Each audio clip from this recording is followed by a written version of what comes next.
The gentleman from Kentucky is recognized for 4 minutes. I thank the chairman for yielding me this time.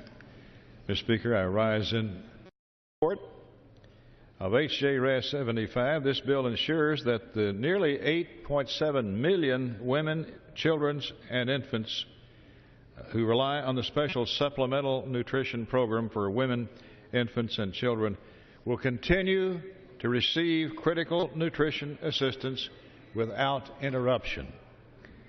This bill provides funding for WIC at the fiscal year 2013 post-sequester rate of $6.5 billion until December 15th, or until we can enact a full-year appropriations legislation.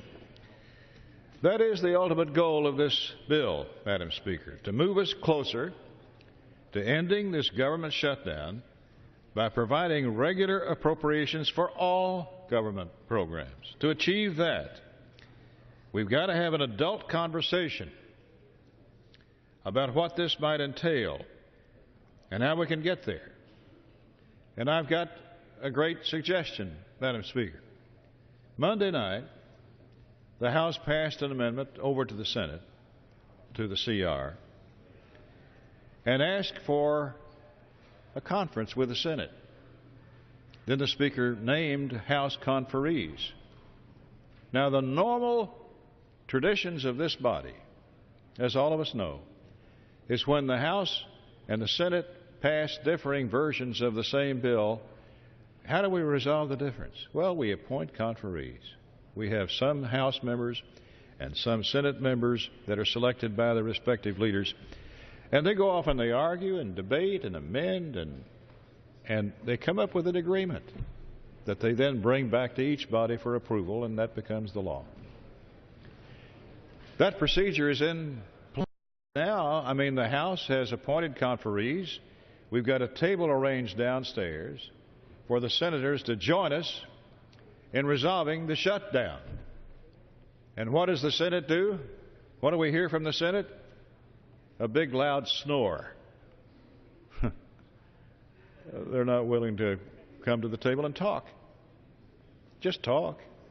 We may not be able to agree, but we can talk and try to work it out for the American people.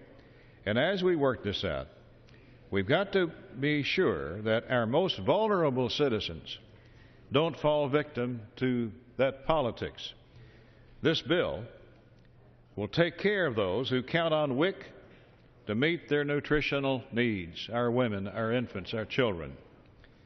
And because this language was essentially included in my original initial clean continuing resolution, I endorse it today. This House, I think, should support it today. But our colleagues in the Senate should also support it. This would be the 7th bill we've sent them to help reopen the federal government in the last 3 days. The 7th bill. We've heard nothing from them. Altogether, these bills provide nearly a third of the discretionary funding that's needed to operate the entire federal government.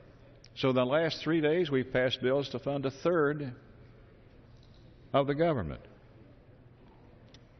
The Senate keeps demanding from us, and yet they won't vote on these bills that would be a part of that clean CR. The math just doesn't add up, Madam Speaker.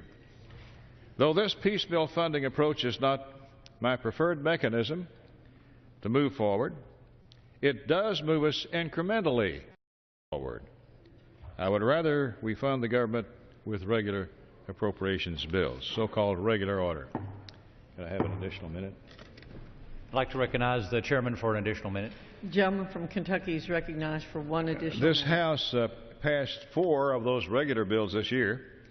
Unfortunately, our colleagues on the other side of the Capitol passed none.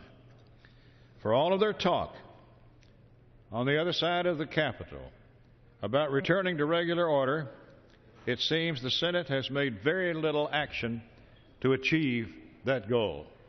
We're in this mess today, in part because of that, but passing this bill will help us get out of it. So I urge my colleagues to support an end to this shutdown with this WIC program and support this bill and pass it today. I yield back.